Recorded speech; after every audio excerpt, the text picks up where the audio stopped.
Hello, everybody, and welcome to Heartlight Vedic Astrology. In today's talk, we're going to discuss the new moon or Amavasya that's happening on 18th January 2026. This talk is from a Vedic astrology perspective, or Jyotish, as it's known as in Sanskrit. And Vedic astrology is ancient Indian astrology that's more than 5,000 years old. So it seems like this moment in time, the theme is remembering your why. So let's take a look at that. Note beforehand, the information presented here is for educational purposes only and should not be considered medical, financial, professional, or life advice of any kind. If you are in need, please contact an appropriate professional for support. Then you might take a minute or two to read the rest of this disclaimer. Okay, so a few announcements and orientation, especially for those who are new to the channel. Auto dubbing is now available on the channel in various languages. 3 of them are new: Dutch, Polish, and Korean, in addition to the other languages listed here. Also, heads up, eclipses are coming. So with eclipses, it's always expect the unexpected. They're going to be happening mid-February and then beginning of March. So I have a bunch of videos related to eclipses if you want to learn about them. So I have symbolism of Rahu and Ketu, the nodes of the moon, and symbolism of sun and symbolism of moon videos. So all those planets are, when they line up, that's when you get eclipses. I do have a specific video on lunar and solar eclipses and kind of the interpretation of that in Vedic astrology. Also, I have auspicious timing or muhurta of eclipses, so how to work with the timing of eclipses, and then mantras for Rahu, Ketu, and eclipses, and then mantras for the sun or Surya. So especially if you're looking for an upaya or a mantra practice for eclipse time, again, you might check out some of these videos. So all of my teaching videos on the subject of Vedic astrology are my concepts playlist. They can be found there. Wherever you see a double asterisk in one of my talks, that means there's a teaching video on that subject if you'd like to learn more. My channel is all about playlists so that videos are easy to find. So this type of moon phase video, like new moon and full moon videos, that sort of thing, those are in my Gochar planetary transits playlist, but there are other playlists as well. Also, if you like to learn astrology by looking at the birth charts of famous people, places, and moments in time, I have a video titled Birth Chart Archive List 2025. And just make sure you don't confuse that with the previous years. Like I have a birth chart archive list 2024. The 2025 video will give you a longer list of all the famous charts I've analyzed on the channel, and then I'll be updating that, probably in April, to catch up all the videos I've done over the last year.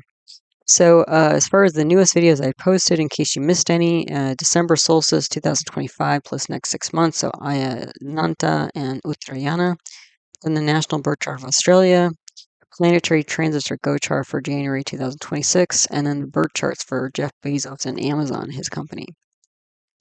And then if you're new to all this and want to start learning Vedic astrology, to learn for yourself or to get more talks like this, these are the videos at the bottom of the slide that I've listed here that I would start with to really get a solid foundation. Okay. All right, so here's the chart for the new moon Amavasya that's happening 18th January 2026. The time happens to be 14:52 p.m. Eastern Standard Time or New York time. So I just want to give everybody a chance to look at the chart, again, without my markings and notes and all that sort of thing. Especially if you're a student, you might kind of take a crack at it yourself and then compare your notes to mine.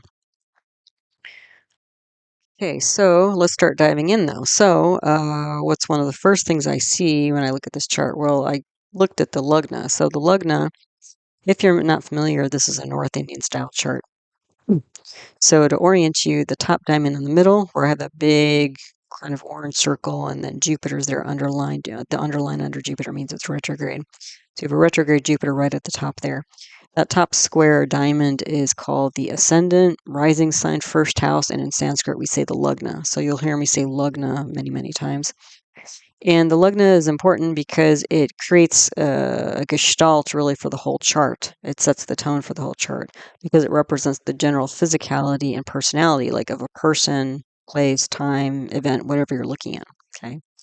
To get to the other houses, you count counterclockwise from the first house inclusively. So starting at the first house, and you go up to the left, top there, that upside down triangle with the 4 in the bottom corner, that's the second house. The reason why the 4 is there because that indicates that the fourth constellation of the zodiac is in the second house. The fourth constellation of the zodiac is Cancer or Karka in Sanskrit. So the rising sign here, I mentioned we have a retrograde Jupiter, but the rising sign is the third constellation of the zodiac, which is Gemini. Gemini is Mithuna in Sanskrit, and so Gemini is a dual air sign. So already from this, okay, there's a mixture or a contrasting of ideas going on here. So air signs are all about ideas. So since it's a dual sign, oh, sorry, let me turn off. I got an alarm ringing here. Let me turn that off. So since we have a dual air sign here, this is going to be a lot of thinking, dual thinking, contrasting thinking, contemplation, deliberation, going back and forth with plans. These are things that are all ruled by Mercury, the ruling planet for Gemini. So, yeah, and then this Jupiter we have at the top here. Well, it's retrograde, meaning it's, it's kind of it's sort of an optical illusion when certain planets are usually either pretty close to the sun or directly opposite the sun, which is sort of is in this chart. You would get this optical illusion where it looks like the planet's going backwards, okay, but it's all relative to relative to the Earth. Okay, but anyway, in retrogression in Vedic astrology gives strength to a planet. Jupiter's also in the first house, which gives it another kind of strength, which is digbala, a directional strength. Okay, so this is a very strong Jupiter here. Okay, the other thing is that Jupiter is in a nakshatra called Punarvasu. So if you're not familiar with nakshatras, the translation is lunar mansion. There are about 27 lunar mansions or nakshatras. They each have a different energy, symbolism, deities associated with them. So Punarvasu, the symbol of Punarvasu is a quiver of arrows. So that box that archers hang on their back, and then they have their arrows there, and then they grab one, they string it on their bow and shoot it off. And then sometimes they'll go and retrieve the arrow and put it back in the box. So there's this energy of like cycling. Okay. There is also potentially, traveling could be involved with that. Also fighting, because, again, arrow is a weapon of some kind. Okay, and sharpness potentially. Okay. But Jupiter is the planet of wisdom. Okay, so there's potentially a lot of wisdom going on here. Jupiter also is related to education and speech. Okay, publishing. So there might be like talking back and forth or publishing back and forth, cycling, of some, wise thoughts. Jupiter is also the planet of spirituality. So this might be, actually a little bit of a struggle with these sorts of things, even though there's wisdom here and that sort of thing. There's this cycling energy. Okay. The other thing is Jupiter is on or aspecting the seventh house. The seventh house is the house of partnerships, spouse-like partners, so personal partnerships, but also business partnerships, independent business, and the path forward in life. Okay. And this really strong Jupiter is aspecting its own house because it owns Sagittarius, which is in the seventh house. So that's really nice. Okay. The other thing is that Jupiter is bhavat bhavam. We call it bhavat bhavam from the seventh house, meaning the seventh house lord, which is Jupiter. It's gone 7 houses away. So that means that there's going to be like one kind of relationship or independent business or, path forward in life going on here. So there's a multiplicity, you could say. Okay. The other thing is Jupiter not only is the 7th house of independent business, but it owns the 10th house of 9 to 5 work. Okay, so this is, if this is a person's chart, this is somebody who is potentially known for what they do, like, in terms of their work. Okay. As a transit chart, this might be somebody who's really contemplating, these things like work, independent business, path forward, partnerships, that sort of thing. And trying to decide, and going back and forth. There might be a lot of discussions with, partnerships and independent business and that sort of thing. Okay. So, also in the Lugna, we have the Lugna nakshatra, and the Lugna nakshatra is Ardra. Ardra is symbolized by a teardrop or a drop of water. Sometimes it's a teardrop. So there can be sadness related to Ardra, but Ardra is also related, that drop of water, it can also be related to a storm cloud. So there can be lightning and that sort of thing, and, drama and pressure buildup and all sort of thing. So usually Ardra is a very stormy type of, energy. So because we have these contrasting thoughts, and there's some wisdom coming in here, but there's cycling going on, this could be like brainstorming, especially with these talks going back and forth. This could be brainstorming with partners. This could also be a media storm, okay? Like maybe publishing a bunch of stuff back and forth, maybe papers going back and forth. And Jupiter can also represent things like, law and, legality and stuff like that. There might be legal papers going back and forth here, okay? But it does seem like there's some probably sadness involved, or at least some, if not sadness, some kind of emotional storm, related to that. And also, it can be like kind of because ardor is also related to psychology and that sort of thing. And it can be, I mean, we don't have it here, but like maybe if Mercury was an ardra for somebody, they would have a very quick mind, okay? Because Mercury is related to the logical mind, analytical mind. So that might be somebody who has like, really deep insights. And for this, if this was more of a transit chart, moment in time that we're looking at, there might be some psychological insights going on here, which is actually also reflected. I haven't gotten there yet, but you can see in the eighth house here, we have a bunch of planets. We have Sun, Venus, Mars, Mercury, and Moon, and the eighth house is related to deep psychology. So there's a lot of psychological, implications of this particular chart. Okay. And again, brainstorming, media storm, emotions, psychology. This could also potentially be a timeout to consider things, consider the mind, consider the self, because Gemini is ruled by Mercury, and Mercury is down in the eighth house with these other planets. So it's like considering the self, considering the thoughts, considering, potentially the actions, that one is going through, considering the self. And the thing is, because we have 5 planets in the eighth house here, Sun owns one house, Moon owns another house, Venus, Mars, and Mercury own 2 houses each.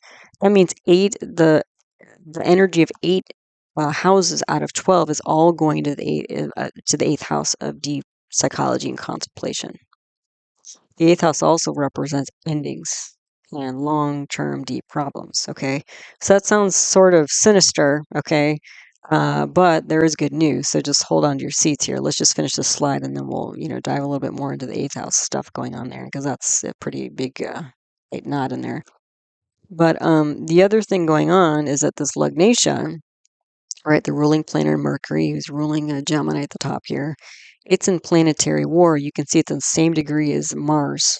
Okay, so there's a planetary war going on with Mars. So Mars represents action and initiative and rebelliousness, and Mercury represents the logical, analytical mind. Mars is more like impulsiveness. Okay, it's more erratic. And the thing is, both of these planets are combust, meaning that they're so close to the sun you can't see them. So when you can't see a planet, in the sky with your eyes, in Vedic astrology, generally signals that this is whatever these planets symbolize. The outward, external manifestations don't usually show up, if much, if at all. Okay, so since you can't see Mars and you can't see Mercury, there's a deep internal struggle going on, reiterated by there's Ardra Nakshatra at the top, reiterated by the fact that there are 5 planets, including the Lugnatia, in planetary war combust in the 8th house. Okay.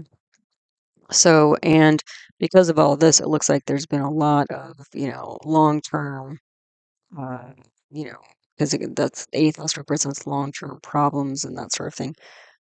This has been going on probably for a long time, whatever this deep pressure, internal struggle is going on. Okay. Good news is, one of the pieces of good news, okay, is that Mercury and actually all these planets in the 8th house, Sun, Venus, Mars, Mercury, and Moon. And the thing is, of those 5 planets, the only one you can see is Sun, because the other ones are combust. Venus, Mars, Mercury all combust, and Moon is new, which is essentially kind of combustion. So the only one you can see is Sun. But the thing is that all 5 of these planets are a nakshatra called Uttara Ashada. So Uttara Ashada is symbolized by a tusk of an elephant. So there's this kind of sharp, piercing victory associated with Uttara Ashada. Okay, planets in Uttara Ashada generally symbolize things that are fine and renowned and well-spoken and noble and that sort of thing. So even though it might seem like all is lost here, okay, frankly, because again, especially if somebody is trying to create some sort of tangible results in their life, and 4 out of 9 planets are combust, and the two of the other ones that aren't combust, Rahu and Ketu, you never see anyway. So the only 3 planets you see in these 9 are Jupiter, Saturn, and Sun. Okay. But the 5 planets in the 8th house are all in this Uttara Ashada energy. So there's a victory here with whatever this long-term deep problem is, whatever this, um, psychological tumult, chaos going on. There's insight and there's sudden victory going on here. Okay. And the thing is, again, because the Sun, Venus, Mars, Mercury, Moon are drawing the energy of 8 out of 12 houses into the 8th house, that means that this is really like a reassessment of self, but also the whole of one entirety of one's life. So a lot of deep contemplation going on here. But finally, again, it looks like there's a moment of clarity and success going on here. Okay, so let's look at this 8th house a little bit more. So again, Mercury is what we call the Lugnash, or the ruling planet for the chart. It's gone to the 8th house. The 8th house is a house of freedom. It's a moksha sthana, liberation, that sort of thing. So especially with 5 planets here being in this Uttara Ashada, sudden victory, energy, there's like freedom and loss, which sounds kind of weird. But it could be something like maybe somebody getting divorced and like being free from a relationship that they've really been miserable in. Or maybe there's like a job, they've been stuck in or felt stuck in. And it was just, horrible, the politics, the pay, the circumstance, whatever it is. And then finally, like, that's over, or some sort of obligation, that's been ongoing, maybe some debt problem or something like that, that's just been going on forever, and it feels like this big cloud over the head or a big boulder you're carrying on your shoulders. But there's an ending here that actually brings success and freedom. Okay. So again, 4 out of these 5 planets in the 8th house, Venus, Mars, Mercury, and Moon, are all combust. Okay. Now, Mars is exalted, so Mars is going to be strong. And again, Mars is a leadership planet. It's an initiator planet. So Mars is going to be strong, but again, there's going to be this internal, innovation going on. Right. Venus is there. Venus is in a friend sign. That's kind of nice. Venus, and there's a new moon there. The Venus and Moon are the 2 emotional planets. So this is a very emotional type of event, whatever is going on here, this victory of some sort. Okay. And then Mercury is there. Moon and Mercury are the 2 mind planets. Mercury is the logical mind, and Moon is the emotional mind. So we've got a lot of emotions, we've got a lot of thinking, a lot on the heart, a lot on the mind. So again, that's reiterating what's going on the top and the lugna with the Ardra nakshatra, that storm cloud, energy. Okay. And then again, Mars and Mercury are in planetary war. So the struggle of Mars's action, Mercury's logic, Mars's impulse, Mercury's planning. Okay, going back, like, what do we say? What do we do? Mercury can be speech or talking, and Mars can be action. So what do we say? What do we do?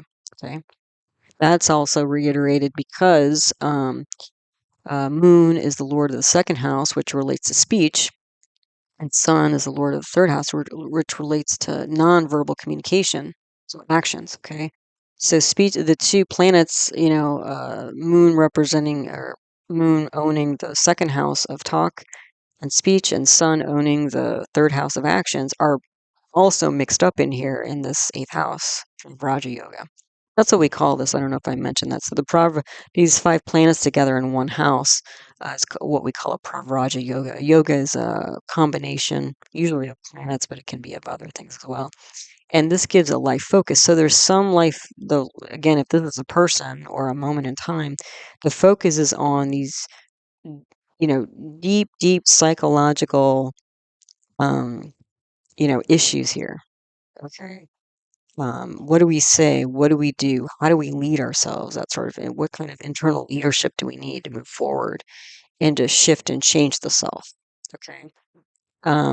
It's something, this deep psychological focus is something that's very mental and emotionally taxing. Also, it looks like there could be some anger here, irritation, like frustration here, because Mars and Sun are there. Those are the two fire planets. Okay. So also, since we have a Gemini Lugna here, Gemini rising, these 5 planets over the last, 3 weeks or so have been parading through Sagittarius, the 7th house. Okay. And when Sun was in Sagittarius, we had an aspect by Ketu, which is over here in the 3rd house here. Ketu is the south node of the moon. There can be this like unexpected, hidden, separatist, type of energy. And when all these planets were parading through, Sagittarius, luckily Jupiter was aspecting there, so there was some protection. But there was all this like, disruption and, strange things happening. During that time is when, the United States like invaded Venezuela, for example. I mean, that was a pretty disruptive event. So I know in my own life, like I had my furnace breakdown not once, but twice, So I had to like, deal with that, and try to keep getting my work done. It was a very disruptive time personally for me. So, and I know other people, like one of my neighbors got hit, his truck, somebody hit his truck, and his truck slid all the way and hit the front of his neighbor's house. I mean, it was like a pretty big, luckily this guy is, still alive. So, yeah, it was a lot of weird, strange, disruptive things going on in January. And now it's sort of about, contemplating this. The other thing is that, like, it might be that if somebody's trying to, with all these disruptions, if somebody's been trying to see some results, like work on something and see some results, because again, Jupiter is the lord of the 9th house of the 7th house of partnerships and independent business path forward in life, which again, over the last few weeks, there have been a bunch of disruptions, besides the fact that Saturn is aspecting the 7th house. And it has been since March of this year, or last year, 2025. So almost a year now, is a planet representing obstacles and delays. And so, it's been really slowing down, these 2 houses. It's sitting in the 10th house of 9 to 5, daily activity work.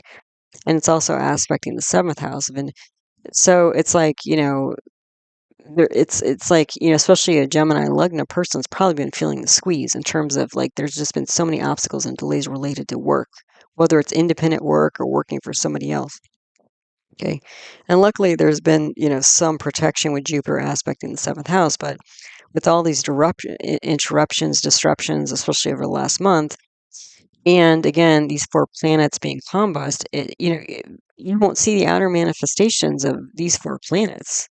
I mean, Moon represents mother, Venus represents spouse, Mercury represents friends, Mars represents siblings, just in terms of people. Okay. And then, Moon is the lord of the 2nd house of family inner circle. Sun is the lord of the 3rd house of siblings. Mercury is the lord of the 4th house of mom. Venus is the lord of the 7th house of children. Mars is the lord of the 6th house of enemies. You see what I'm saying here? Like, it's just sort of like this could be this moment in time where it's just like, what the F is going on? Somebody's trying really hard to get moving forward here, get things done, but there's just like they're not seeing any, positive results, and they feel like they just kind of keep getting hit, with all these disruptions and that sort of thing.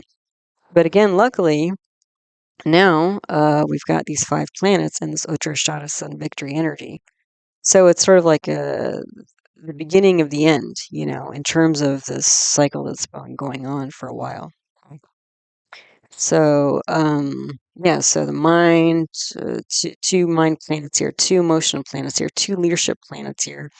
And the other thing is the 8th lord here, the lord of this 8th house is Saturn, which again is this planet representing obstacles, delays, and again, deep psychology, skepticism, doubt, fear, depression, so that's not helping any.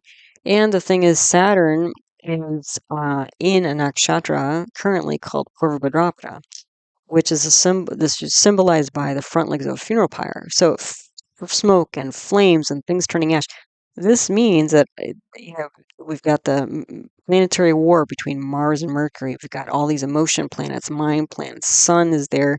This is like health, and also career and purpose. So but the base, the house, the lord of that is Saturn and Purvadrakara. This is like a lot of like smoke and fire going on deep in the mind.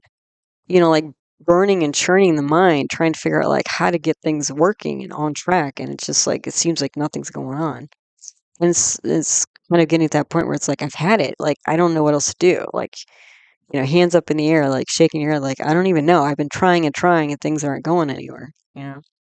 But again, in addition to these 5 planets being Uttara Ashada, so Sun victory, okay, Saturn is moving from Purva Bhadrapada to Uttara Bhadrapada within 2 days of this new moon, okay? So Purva Bhadrapada is still a funeral pyre, okay, but it's the back legs of a funeral pyre, so it's less destructive than where it's currently at, okay? And there's this notion with Uttara Bhadrapada of surrendering to the process, of releasing the process, of transcending like the disruptive process. Okay. So there's also this notion of like starting to bring order to chaos. Okay, now Saturn's really slow. It's the slowest moving planet here. It takes almost 29 years for the Saturn to go all the way through the zodiac. So, Saturn had been moved into Pisces at the end of March of 2025. And then I think it was the summer of last year, 2025, Saturn went retrograde. So it went into Uttara Bhadrapada where things were getting a little bit better. And then it went retrograde and backtracked into Purva Bhadrapada, where just now, in the next couple days after this new moon, it will move back into Uttara Bhadrapada, where again, things will start to settle down.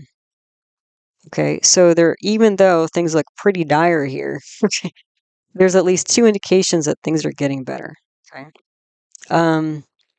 Yeah, so that's actually good news with Saturn switching nakshatras, and yeah, with again all these planets in the 8th house, mental, emotional swirling, but successful insight regarding purpose, soul, career, leadership. Again, these are all the things related to Sun, because that's the only planet you can see here. All this other stuff is like deep, deep turning and twirling. The other thing to note, okay, is that again, this is not an easy time psychologically, because Sun, Mars, Mercury, and Venus, which are all in this gaggle in the 8th house of deep psychology, are all what we call chidra grahas, or planets of vulnerability, meaning that there's like this could be like a sensitive spot. These planets, what they represent, sensitive spots or Achilles heel, that sort of thing.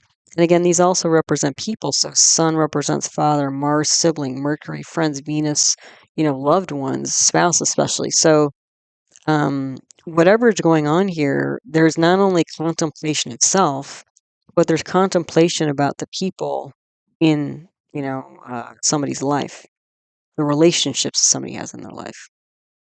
Okay? This could also literally mean surgery for some people. Mars is there. Mars can represent like cutting, and it can represent surgery. It can also represent like the urinary system. Venus is there representing like potentially, the sexual system, either male or female. So somebody might literally be having surgery, on the especially internal sexual organs, or it could be the 8th house also represents like the colon and stuff like that. So it could literally be that. But the main thing to say is that whether it's emotional sticking point or like a physical sticking point or even surgery, there's even more again that adds to this like kind of emotional, physical, emotional, mental uh, change and chaos going on in the 8th house. Okay, so what else do we have here? So the 8th house, I don't know how much I've mentioned about that too much, but let's just talk about the 8th house so we get the background here of these 5 planets. So again, it relates to long, deep issues. Can be health, can be other things. It also relates to other people's money. Marriage, potentially, also inheritance or bankruptcy. It can go either way. research, and scandals. So a lot of stuff, most of the stuff people don't really want to deal with. But again, Uttara Ashada, I mentioned the symbol of that is an elephant's tusk. The elephant's tusk, again, in Indian culture, relates to the god Ganesha, which is the god related to obstacles or the removing of obstacles, okay? And again, when planets are in Uttara Ashada, like this can indicate new beginnings, endeavors that become successful or permanent. Okay, so this is like the darkest before the dawn type of energy going on here. This could also be like a dark night of the soul type of energy, where it's like, trying and trying, nothing's working, it's not seeing any results. Really feeling the pressure here. And then suddenly things are starting to shift. The Uttara Ashada energy is here with these 5 planets. Saturn shifting Uttara Bhadrapada. Okay. But again, this is like it's getting this kind of 5 planets in the 8th house. This is going to be not just contemplating self, which would be like Mercury in the 8th house, but like relationships, how you feel about things, how you're doing things, your path in life, your career, like your whole life review. It's like, am I doing what I'm supposed to be doing in my life? Am I on the right path? Everything's up for questioning, basically. Okay. Now, the sun is the lord of the 3rd house here. So there can be, again, unusual actions going on. Okay. Um, uh, because Ketu, the south node of the moon, is in the 3rd house, and Ketu represents sudden, unexpected things, actions, especially like separation and endings, Um, Saturn is here, and that's the lord of the 8th house, which represents, again, delays and obstacles. And then, oh, I skipped a line. Okay, that's why this isn't making. I'm like, this isn't making sense. Let me back up to the line before. So I talked about life review. Then the line I missed was about dasha. So the dasha period for this chart, okay, the dasha period is a planetary period. So the planetary period at this exact time, 14:52 p.m. on the 18th of January, is Sun, Saturn, Rahu. Okay. So meaning that these planets in this chart are going to be more kind of active or influential at a given time. So Sun is, again, right here in the middle of this gaggle of planets in the 8th house. So that leaves us right there. Saturn is sitting in the 10th house of 9 to 5 work, activities, reputation. Okay. And it's aspecting, you see the line, you're aspecting the 7th house. Okay. It's the lord of the 8th house of all the psychological churning going on. And it's also the lord of the 9th house of, can be authority, can be father, can be religion. Okay. So the other thing is Saturn's Sun, Saturn, and Rahu are all natural malefic energies. So again, that's not going to be great, generally speaking. Sun represents purpose, career, soul. Saturn represents, history and, tangible things, structure and bureaucracy. Rahu is ambition, but also like with a twist, okay?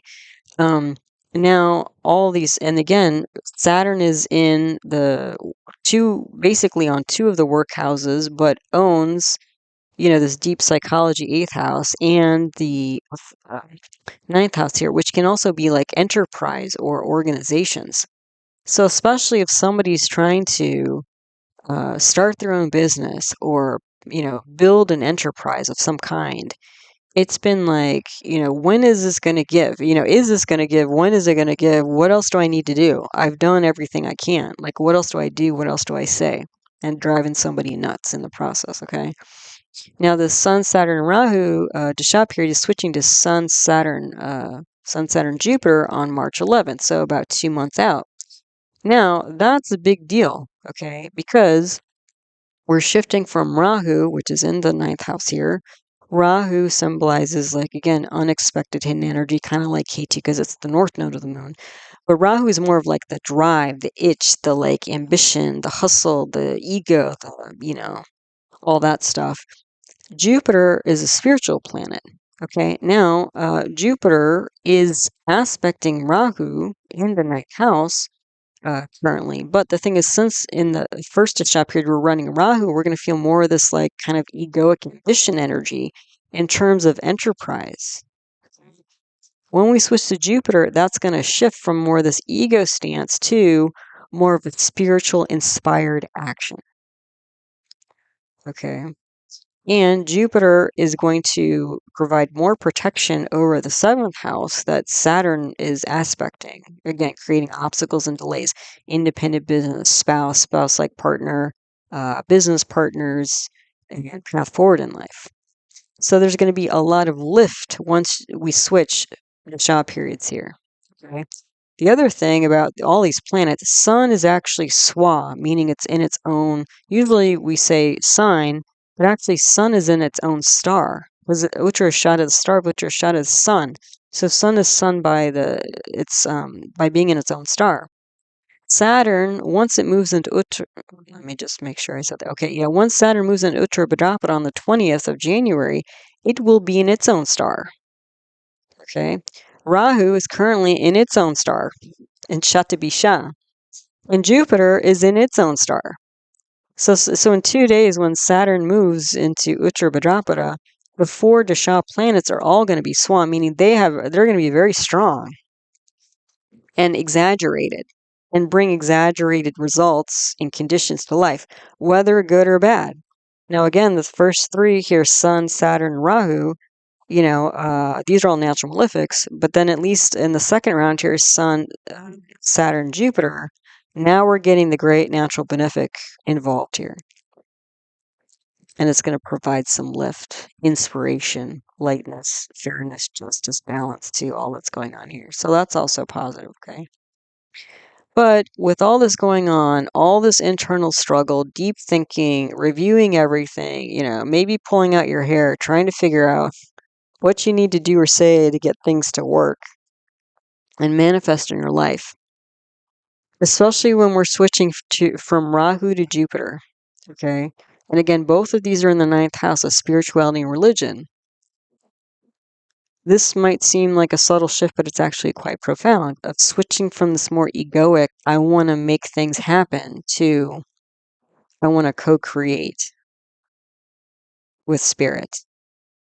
Like, why am I doing all these things? Why do I want this enterprise? Why do I want this why do I want this independent business? Why do I want this relationship? What is my why here? And maybe it's more about like remembering like all this deep, maybe the success here in this deep contemplation of whole life and self and what you're doing and saying in relationships and everything else is like, why? Why is this important? Or maybe it's not.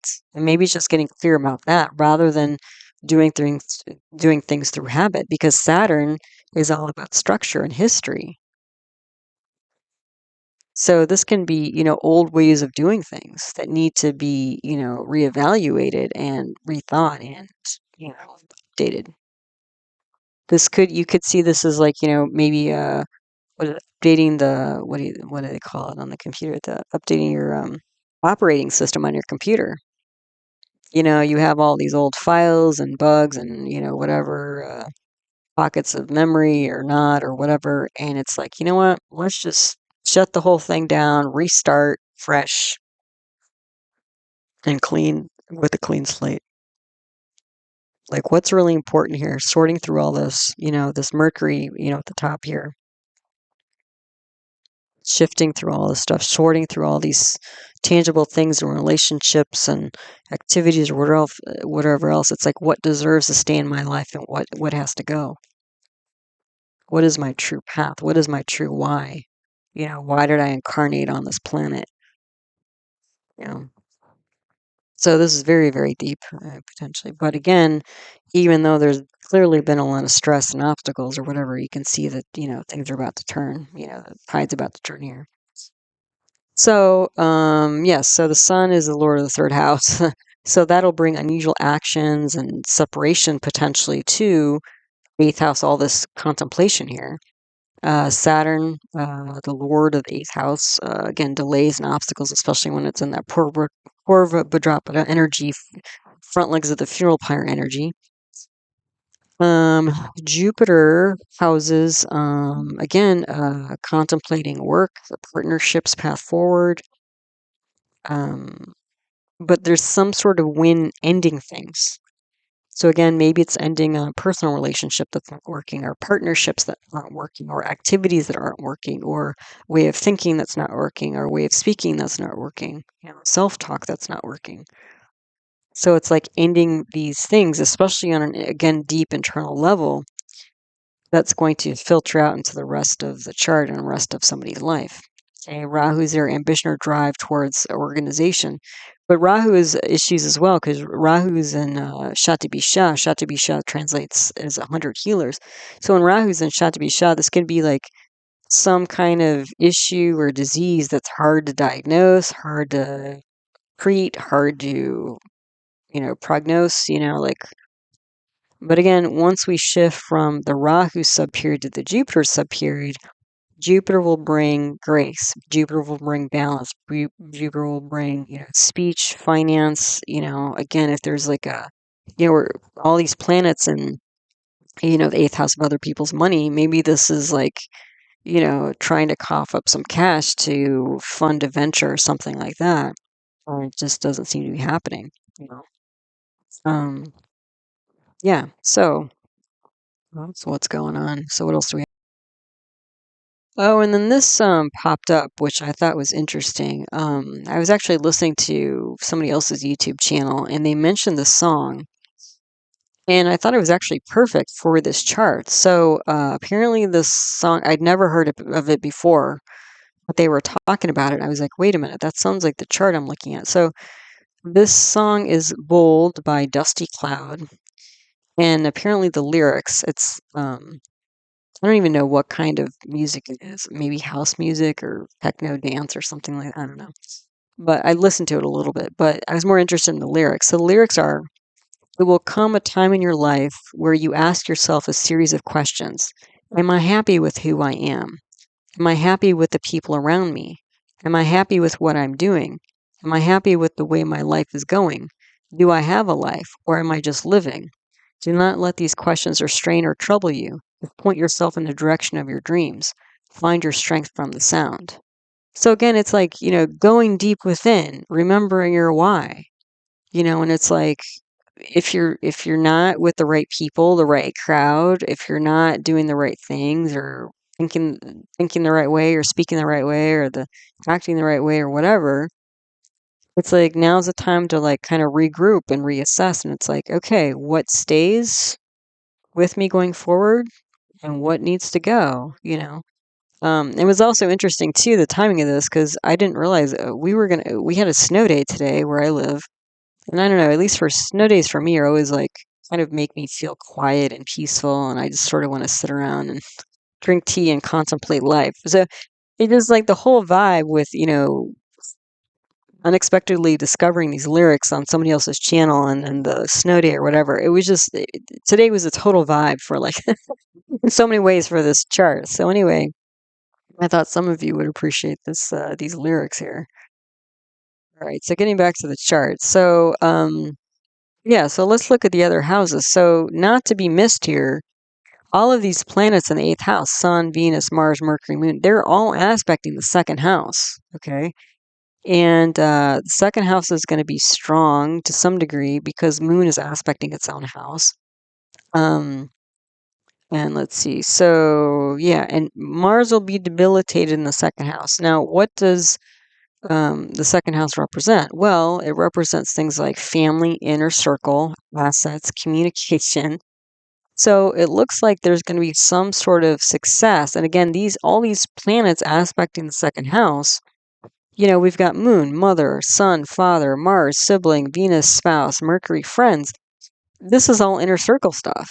So whatever this victory is, it looks like there's going to be something said that's going to be helpful and beneficial and uplifting to the whole inner circle here. So whatever this is ending here, maybe it's a marriage or a job, or something that had long, deep problems that are affecting not only this, the native here of this chart, but like all the people close to them. has been draining all of them, whatever it is. There's gonna be some, positive speech, or talk, a discussion going on here. Yeah. The other thing to note that's interesting, so other indications that this isn't all like, going south here, or going to a negative place, is the yogi, which is a planet representing wealth, is the moon. Okay. Now, moon is, again, new, so it's not very strong that way, but moon is aspecting its own house of the second house, which represents assets. So there is wealth here. The second house of assets and like savings, for example, is strong. Okay. Now the Aviyogi, which represents, lack of wealth, is Mercury. Okay. So there can be some issues with this person because Mercury represents like, again, the native here because it's the Lord of the first house. Mercury is also the Lord of the fourth house here, which can be family, lineage, and mother. So it might be that, the family lineage, has seen some not so fine times in terms of finance and money and stuff like that. And then interesting too is the duplicate yogi here, which is another planet representing, better money situation, is Saturn. So even though Saturn is like, you know, you know, slowing things down and like disrupting things and, you know, there is been some destruction and that's clearly, okay, because that's what Saturn represents. This is actually a good thing. This is like getting rid of the dead weight, or the dead wood or whatever. It's like cutting your losses. It's time to like revamp, renew, let things go that aren't working, partnerships that aren't working, maybe a marriage or something that's not working, ways of doing things that aren't working, you know, um, so that new life, new energy can come in and that you can see the new energy is coming in. Okay. Um, So yeah, so the duplicate yogi Saturn, the other thing is Saturn is the lord of this eighth house here, of other people's money.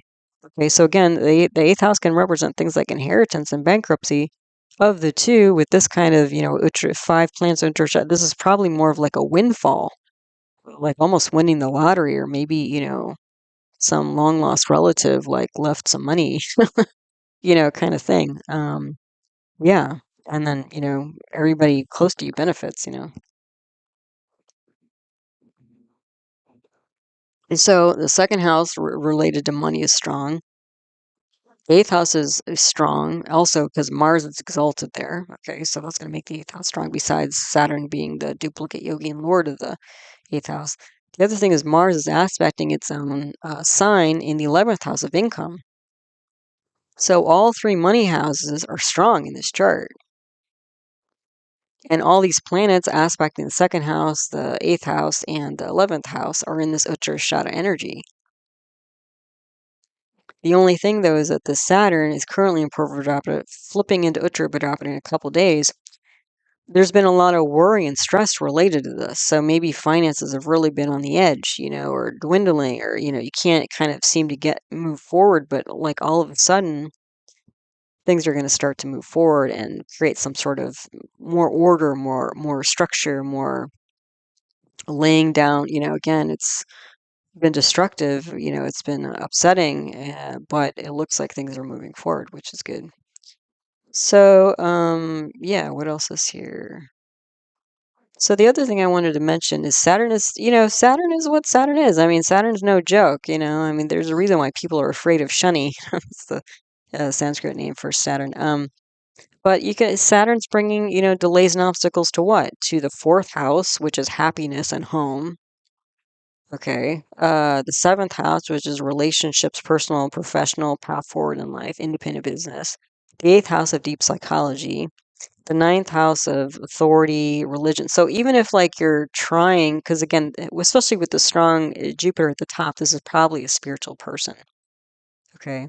But when you're running Saturn, this can be the, again, the dark night of the soul where you're like, I'm praying, I'm chanting my mantras, I'm doing everything I can, and it just doesn't seem to be getting me anywhere. Um, and then Saturn is on the 10th house and the 12th house. The 12th house is losses and expenditure, so there's going to be like, drains here, tangible losses, maybe loss of land, even loss of property, that sort of thing. Um, But the the positive aspect of Saturn, or part of, quality of Saturn, is it's going to slowly rebuild into a better foundation overall, even though it's slow, even though it's exhausting, even though it's like, are we there yet kind of energy. Mm. So, okay, so let's just take a quick look at the other houses that we haven't looked at yet. So the second house again is going to be very busy because of all the planets from the eighth house aspect in the second house. But the third house here, the Lord is a swa sun, um, which I don't think I mentioned actually. So let me mention it now. So the other really interesting thing I thought is that, again, sun is swa because it's in its own star, because it's an Uttara Ashada. But what that means is sun is also Venus, Moon, Mercury, and Mars. They're all in Uttara Ashada, so they're all in the star of sun. So sun is very dominant here for all these planets. I mean, they're all combust. That'll make sun dominant. But they're all in the star of sun. So this is really like a deep soul, inventory that somebody's going into. Yeah. Path, life purpose inventory. So, so anyway, back to the thread. So the Lord of the third house is a swa sun aspected by an exalted Mars. And again, Mars and Ketu, especially those two together, will bring like explosive energy. So this is going to be about sudden. Mars also represents courage. So this is, since Mars just entered Capricorn here. Again, Mars is going to give some sudden burst of courage to do something out of one's comfort zone. Because Mars and Ketu are not about, or they're like the anti-comfort zone planets. Okay. Unusual actions, disruptive, nonverbal communications, maybe some disruptions with siblings, neighbors, friends, that kind of thing. Okay, going on there. The other thing is that, again, I mentioned the possibility of a divorce or loss of a relationship or something. This might also indicate something like that because K2 is in a nakshatra called Purva Falguni, which is symbolized by a hammock or a marital bed. So especially with Mars aspecting K2, and you can see, I think it's the first week of February, Mars will be in the exact degree of K2. K2's in 17 degrees right now in this chart, and Mars is at 2 degrees, 13 minutes. So in Mars, give Mars a little bit more time, and it'll be in the exact degree of K2. Then you're really going to see, like, especially nonverbal communication. This could be like resignation letters. This could be a, Dear John letter, or, like, I'm not interested in moving forward with this relationship, type of text or email or whatever. If not some other action, it could be like very sudden and explosive, even potentially. So,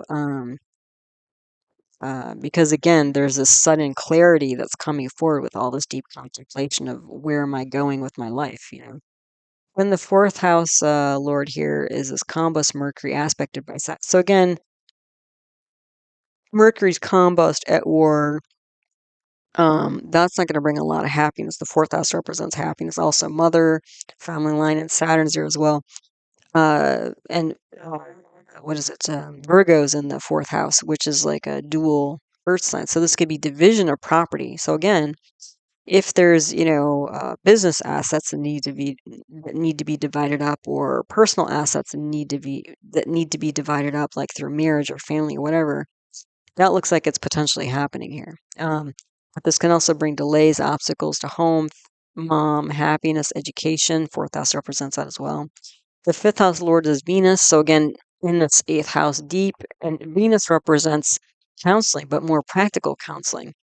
But since it's combust and, again, in this eighth house here, this is not about, I don't think the magic working here is about practical advice. I don't think practical advice would help too much. And that may be part of the frustration here. But Jupiter's aspecting the fifth house of advisement, and it's very strong. So again, it's more about tapping into the spiritual, counseling, spiritual insights, that sort of thing. That's gonna, bring some upliftment, especially once we shift into the Jupiter subperiod. But this fifth lord being Venus, again, deep internal self counseling. This is, because it's with Mercury, the lord of the whole chart in the eighth house. And the fifth house also represents children. So whatever these deep long-term changes that are happening here are going to affect children. Fifth house also represents romance. Since Jupiter is aspecting fifth house, this could be legal advice. So again, business-wise or personal-wise. And again, what's going to help is more tuning into spirit and spiritual practices rather than like any sort of practical, lay out a plan like this, 3-step plan, and this is how you make things work type of, approach. Then the sixth house here, the Lord is an exalted Mars, but the sixth house represents acute problems, but Mars has gone to the eighth house of deep problems, but it's an Uttara Ashada. So what this is like the end of, sudden end of acute issues. Okay. But again, there's still some wrestling around with what to do and what to think because Mars is at war with Mercury. And again, there's this like impulse versus logic type of going back and forth.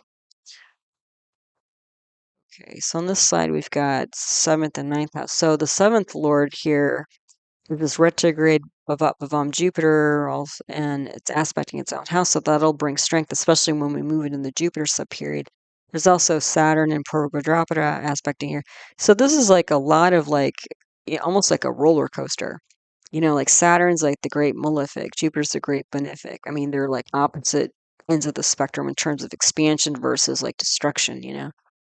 So, but it looks like the path has slowly been shifted since March 2025, because that March 2025 is when Saturn moved into Pisces and started aspecting seventh house here.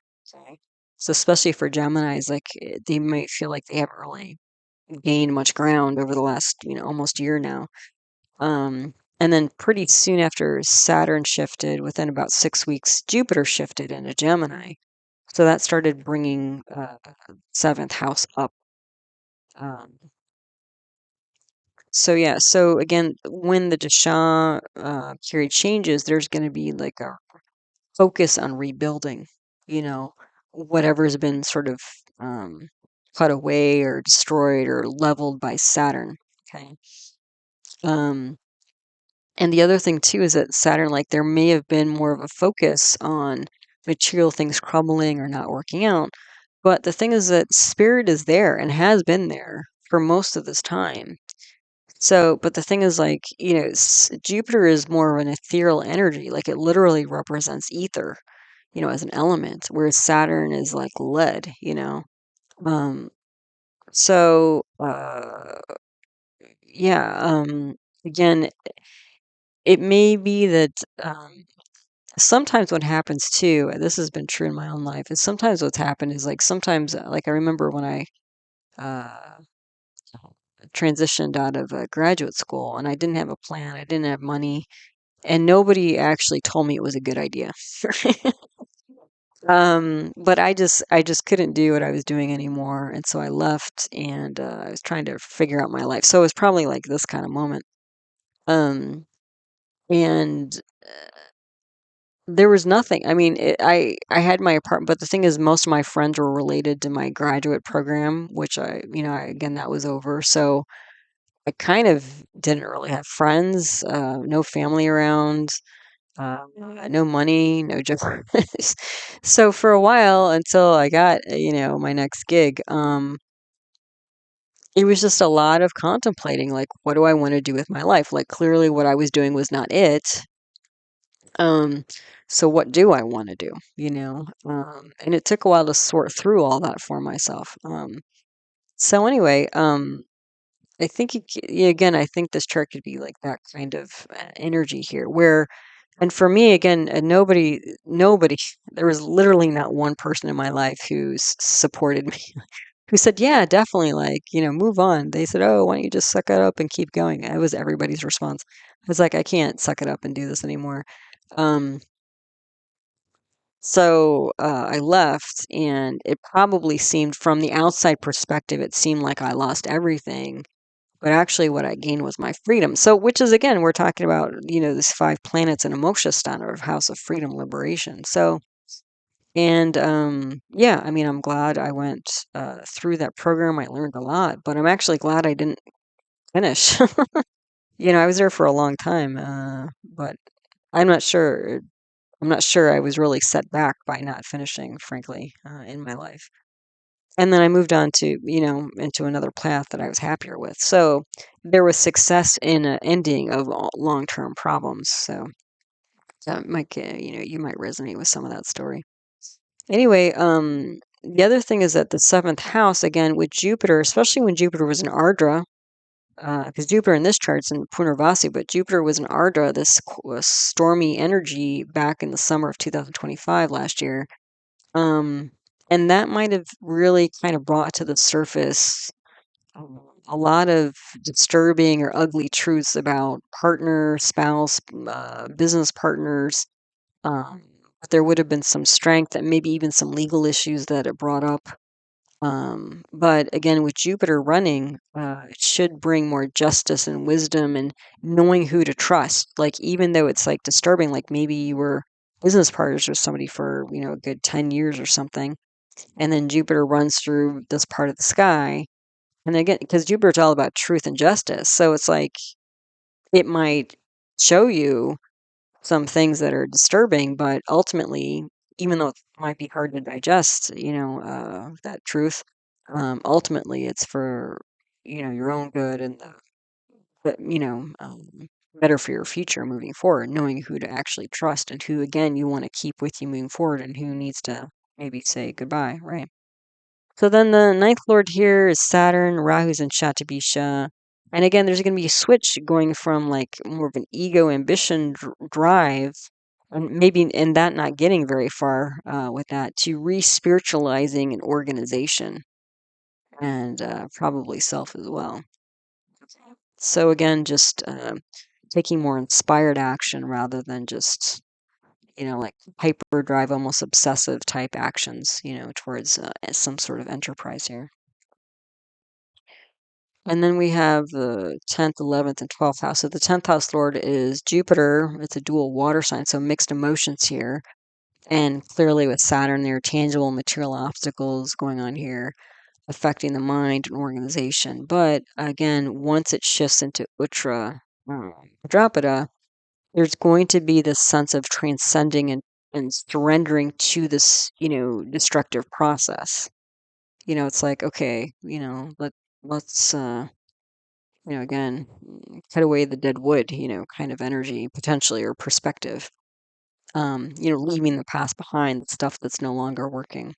In the 11th house here, the Lord is this exalted Mars that's in war, but it aspects his own house. So again, other people's money potentially becoming income. So maybe this is somebody funding you, you getting funding through other people, or again, some inheritance, or maybe winning the lottery. Some big boon is coming here. And maybe it's like with Sun, Venus, Moon, Mercury, Mars. Maybe this is friends and family who are offering, some money to support you in developing this new venture. Yeah. But this would also mean rethinking friend groups because the 11th house also represents that. The 11th house also represents gambling. So, and Mars, they're in its own house. So this is going to be a big potential gamble here. Like if people, friends and family are giving you money to support this organization or enterprise you're trying to develop. Yeah. And then also the 11th house represents coworkers. So Mars being aspecting its own sign here, these are going to be powerful, innovative coworkers that you've got coming in to the mix. Then the 12th house here, 12th house lord is Venus, which again is in this mix in the 8th house, and it's aspected by Saturn. So there is going to be tangible material losses that have been had, maybe property, also disturbance of the sleep because 12th house represents sleep. So again, this has been, it's not been an easy go, but again, right around the corner, there should be some improvements. Okay. Once all this deep contemplation, and again, remembering your why, like, why am I doing this? Is it, because when you really get clear on that, it helps guide you forward like a North Star through the dark times, through the tumultuous times. Okay, so now I was just going to look at a few of the subzodiacs or amshas here. Again, I was going to look at relationships because, again, all those planets in the eighth house seemed like they were people. And then I was going to look at career and money because that looked like it was a big issue in this chart. And then I was going to look at spirituality and formal worship because that also seemed important. So on this slide, so again, if you're not familiar, subzodiacs, amshas, subdivisional charts, all different names for the same thing. These charts are developed by slicing and dicing up the main chart into smaller bits, essentially. And these amshas we look at mostly for timing. Okay. So you do get more nuance, but you always want to, whatever you get or, whatever info you get from these amshas, you always want to tie in and relate back to the main chart. You don't usually want to assess these on their own, without any, relationship to the main chart. But I put up here at the top a dasha period, Sun, Saturn, Rahu, switching to Sun, Saturn, Jupiter on March 11th. And so those planets, the dasha period planets, are the ones I've circled here. Okay. So what we're looking for essentially, because Sun and Saturn are the same. So basically, what I would be looking for is when we switch from Rahu to Jupiter, are things going to get better or are they going to get worse? Okay, essentially. Now, already Rahu is a natural malefic and Jupiter's a natural benefic. So that's already probably indicating a positive change, but not always. Okay. But let's see what we have here. So the Navamsha D9, this is for spouse and partnerships. Well, Rahu's not well placed. So the Rahu period's not going to be super great. Okay.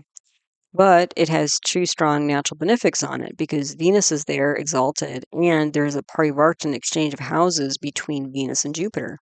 So even though Rahu's not well placed, the third house represents changes and endings. So this is going to be a pretty positive change in endings that happens here with, during the Rahu subperiod. Okay. The other thing here, there's another parivartana exchange of houses, a moon and Saturn. Okay. So basically what that means is Venus and moon are going to be all over this chart. So those are two emotional planets. Jupiter's going to be all over the chart, and Saturn's going to be all over the chart. So again, we're going to have a lot of exaggeration here between Saturn, tangible, slow, obstacle delays, and spirit here. But the thing is that there's strength here in this chart related to the spouse, because Mars is exalted in the Lagna here. Saturn is aspecting its own sign in the Lagna. So the spouse and partnerships are actually fairly strong, I would say. And again, that's not too surprising because we had this retrograde Jupiter swan its own star aspecting its own house in the seventh house. So, but again, the spouse and partners are feeling it as well, which again is not surprising because we had the 5 planets in the 8th house and the war going on with Mars and Mercury and all this kind of stuff. So, but spouse and partnerships looks like they're providing some really good counseling here. Because Venus is going to go to its own sign in the 5th house of counseling and Jupiter as well. So we have the mundane counselor, practical counselor, and the spiritual counselor here. So again, especially once there's more of a shift into a Jupiter subperiod, this really good, compassionate and wise counseling is going to come through. So again, in relatively short time, a couple months here, especially coming through spouse and partnerships, even if there's been some, shakeups or changes. And again, there's probably been some change because Sagittarius is a dual fire sign. And with Saturn being there, what may have happened is that when the truth came out about spouse or business partners or whatever, there was an ending there. And now it's about bringing in new partners, personal and professional, that are going to be a lot more beneficial and helpful, frankly. Okay. Um, so yeah, so that's pretty nice there, which basically reiterates the main chart, is what I was saying. In Saptamsha Dsem for children, all the grahas are well placed. We have a swa sun at the top, so that's going to be strong protection for soul health vitality for children. And again, I'm not surprised because Jupiter was aspecting the fifth house. And then the fifth house lord of Venus, even though it was in the eighth house, was in the Uttara Ashada energy, nakshatra. So there's going to be, victory, success here with children. Um, Saturn's in the second house, so family and inner circle. So there will be disruptions to family and mind because Saturn's also disrupting or aspecting the eighth house of deep psychology, and Saturn's aspecting the fourth house of happiness. But again, once we switch to Jupiter, Jupiter is in the fourth house of happiness. And it's going to be aspecting the eighth house of deep psychology, and it's going to be exalted in the 12th house of loss and expenditure. So, again, once we shift into that Jupiter subperiod, even though the children are mostly protected here, the children are going to be happier. Um, yeah, so again, like I said, whatever deep thought, contemplation, and changes going on, it's gonna ripple out, through the inner circle and the family first, and then through everything, the whole chart, really, the whole life. Then on this slide, we have the Dragon of D3 for siblings and the Dwadashamsha D12 for parents, grandparents. In the first chart, Saturn is not well placed, but it's in parivartana exchange of houses with Jupiter. So Jupiter and Saturn are all over this chart. So again, when we're currently running Sun, Saturn, Rahu, so you're going to feel the effects of Saturn more. The delays, obstacles, the heaviness, the doubt, the fear. But then when Jupiter pops up, when we shift to Jupiter subperiod, Jupiter brings optimism, fairness, spirituality, enlightenment, these sorts of things. So, and Jupiter is on the first, fifth, and ninth house. So spiritualizing, and those are also the Dharma, houses. So spiritual duty houses. Yeah. There may be some issues that the siblings have with their kids because Jupiter's in the fifth house. That can, potentially, that's a Karka for Jupiter. So maybe the siblings have trouble with their kids, which, let me see, fifth, 1, 2, 3, 4, 5. Yeah, because actually in the main chart, Jupiter, even though Jupiter's aspecting the seventh house for the native, that's the fifth house for the no, that's not exactly the same. There would be some protection. Never mind. I take that back. But there may be some issues, with children for its siblings, which again, we had Mars and Ketu in the third house of siblings. So there might be some disruptions, maybe related to children for siblings, but I don't think, not so much the native. Then the Dwadashamsha D12 for parents, grandparents. Well, Jupiter is not well placed, but it's Swa, so it's strong, with an exalted Venus. So, there's going to be good counseling related to any kind of issue that comes up here.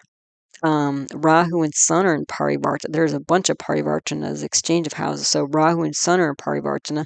That's going to protect the fifth house of counseling and children, and also protect the 11th house of income and groups. But there might be some like unusual counseling, something related to mental health, maybe divorce here. Like the parents could potentially be divorced. And maybe because of that, they're giving good advice to the kids because they've been through it themselves. That's a possibility. Saturn is not helping much here. Saturn's debilitated in the seventh house. So, again, if that's related to parents, again, that might indicate that the parents are, divorced, but, they can help the kid who's going through it potentially. Saturn's aspecting, or it's in its aspecting Libra at the top here, so it's going to be um, exalted here. So Saturn, has, I would say, fairly mixed results in this parents grandparents chart. Probably holding back a bit. There's strength, so that gives strength and resilience, but also like it's not a fast movement forward for parents and grandparents. But there's strength in all the money houses here again. So, which is interesting. In terms of the lords, like the second house lord is an exalted Mars, and the lord of the eighth house an exalted Venus, and the lord of the 11th house is basically a Swa sun.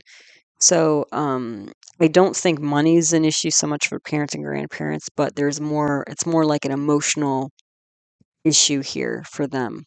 because again, we have like Moon and Mercury on the Rahu Ketu axis and Sun as well.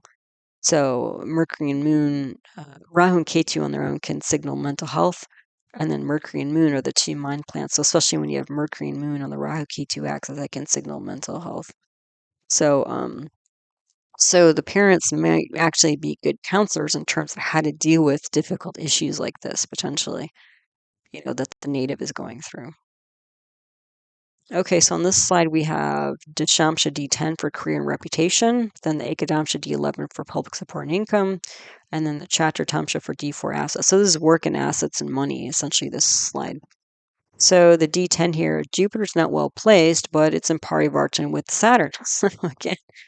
So again, once Jupiter runs, it's going to have a lot of benefic influence on career and reputation. So again, it's like mark your calendar for March 11th. Things will probably be, some important shifts will happen then, in a positive direction. Then the Ekadamsha D11. Well, Sun and Saturn are not well placed. However, we have this massive Jupiter exalted in the seventh house of path forward, and it's aspecting into its own sign where Sun and Saturn and Moon are. Okay, so this Jupiter's really, especially when we run this Jupiter subperiod, it's really going to bring up Sun and Saturn, which are running in both dashas, the current dasha and the one in March. Okay, so that's going to bring a big boost to public support and income. So, like if somebody was running for office or getting an award or up for an award, they would probably win it during this Jupiter subperiod, if that would help any of these things, like, give them recognition or, make people want to give them money or, hire them as an advisor or whatever they want to do. Okay.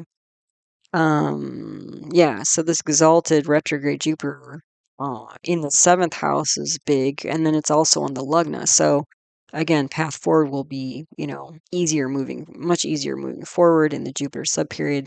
There's also a parivartana between Venus and Rahu, which is interesting because Venus and Rahu are soul enemies, and they're going to be, where are they going to be? They're going to be in the second house of family, inner circle, and assets, and also the 10th house of daily activity.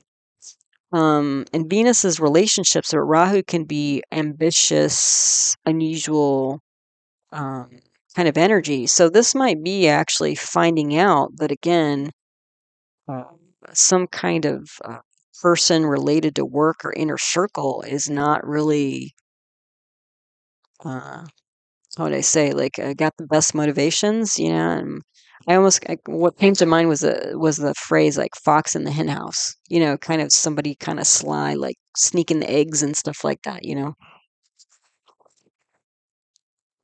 So yeah, that might be something to look out for. Again, that might be happening in the Venus Rahu period, which we're running now. So once the Rahu subperiod is over, we're not going to be running that parivartana, but we are going to be running the Jupiter parivartana, where the justice and the balance and the truth will be coming out and readjusted to deal with maybe this fox in the hen house person, if there is one. Yeah. Then the Chatra Shamsha D4 for assets. Well, Rahu's not well placed. There's losses there during the subperiod, which they're currently running. But we have another SWA Jupiter plus Sun or Saturn in the seventh house. So again, once Jupiter subperiod runs, it's like all systems go, like despite the obstacles. And there are obstacles in this one too, because Saturn's there. But at least Jupiter's going to grease the wheels a bit and get things moving. But, we're going to get like top relationships and independent business partnerships. And then we have an exalted Mars, Moon, Mercury, Venus. So basically, that eighth house energy from the natal chart is in the fifth house here. So this is going to be like advice, mental, emotional advice about fighting and leading through this difficult, tumultuous, confusing, convoluted situation. Saturn will be dragging down first, fourth, and ninth houses. So again, the whole chart of happiness, or the house of happiness, and then the enterprise chart, or house, and the ninth house. But again, there's this fighting mentality here, especially because Mars is aspecting its own house in the eighth. So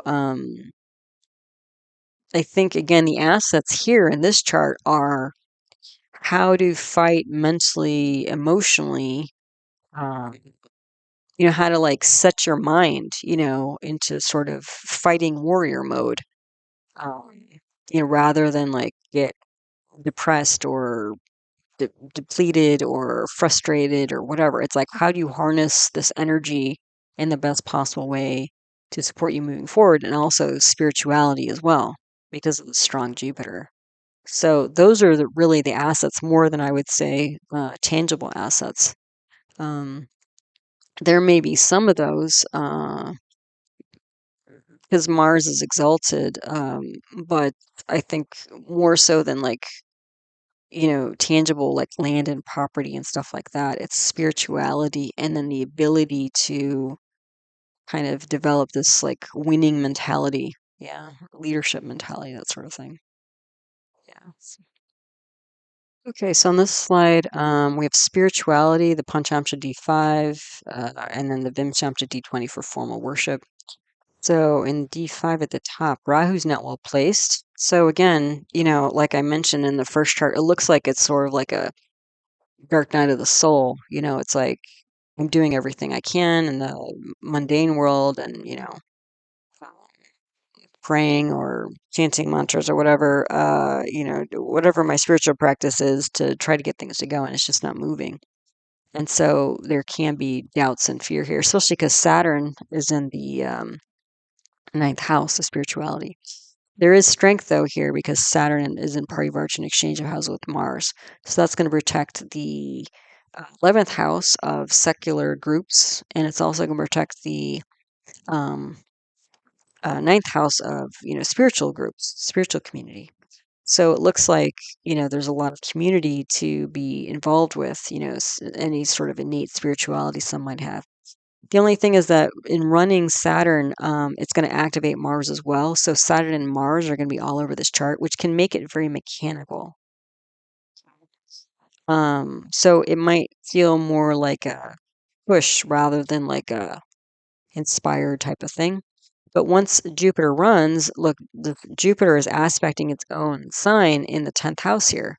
So that's going to be more inspired action. Yeah, rather than like a going through the motions, maybe feeling a bit dry, like, okay, I'm chanting, I'm praying, I'm reading sacred text or whatever you do. And it's just like more of a slog rather than like yes, this really is uplifting, my spirit, my soul, So then the D20 here, formal worship, Saturn's not well placed, but it is exalted. So there's going to be long-term changes and endings here. Also some mental endurance through worship that can be had. Jupiter is now swan the 10th house, so inspired action, just like the D5. And also, if you look at both of these charts, they're both Jupiter rising signs. They're both Pisces rising charts here. And so, when you run the Jupiter subperiod, it's going to be a pivotal moment in somebody's spiritual life because it means the whole chart, the D5 and the D20 is going to be, activated just because Jupiter owns and rules both of these charts, being a Pisces or them both being Pisces rising. So again, that's not too surprising given that the main chart was showing like so much like stress and frustration, and it's like, when is this going to happen? Is this going to happen? Am I on the right path? Questioning everything because it's like I've done everything I can, it's still not working. Like, what gives? Is anything going to give? Do I need to do something different, say something or whatever? Um, and then the Jupiter period kicks in, and it's like, okay, suddenly the insight comes, you know, um, and the actions and the whole inner being is realigned with spirit to I was going to say drive things forward. I think that when you're in the Rahu period, things drive forward. Like, it's almost this, because Rahu can be like obsessive compulsive energy.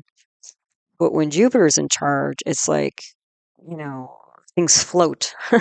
Things float forward, instead of drive forward. It's a different energy, much more ethereal and like, on the wings of angels type of energy.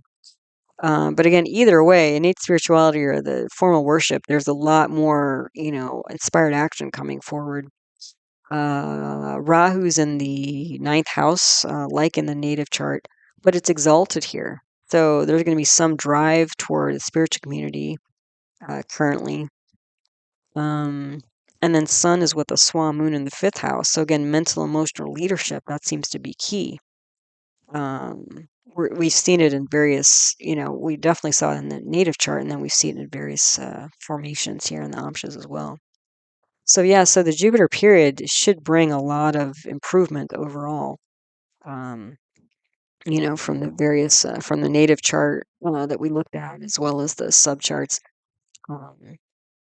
But yeah, again, you're going to go from more of a horse to a float, in terms of the energy shift from the from the Rahu subperiod to the Jupiter subperiod. So that should be pretty nice. Okay, so there you go. As always, thanks so much for stopping by and listening to my talk. I appreciate all the ways you guys support my work in the channel. Again, all of my teaching videos on the subject of Vedic astrology are my concepts playlist. They can be found there. For famous birth charts, check out my birth chart archive list 2025, not 4, video for a list of all those charts. Also, for individual birth chart readings, I do offer those, or if you want info on astrology classes, you can email heartlightastro@yahoo.com for more info. Also, I have another YouTube channel on natural medicine where I talk about Ayurveda, yoga, homeopathy, naturopathic medicine, so other Vedic arts and some other paradigms of medicine. The name of that channel is Nature Source Care, so that's out there too for you. All right. So as always, I hope you found this talk helpful, useful, and interesting to you as you learn to navigate the energy cycles of your own life. All right. So until the next one, take good care. Namaste.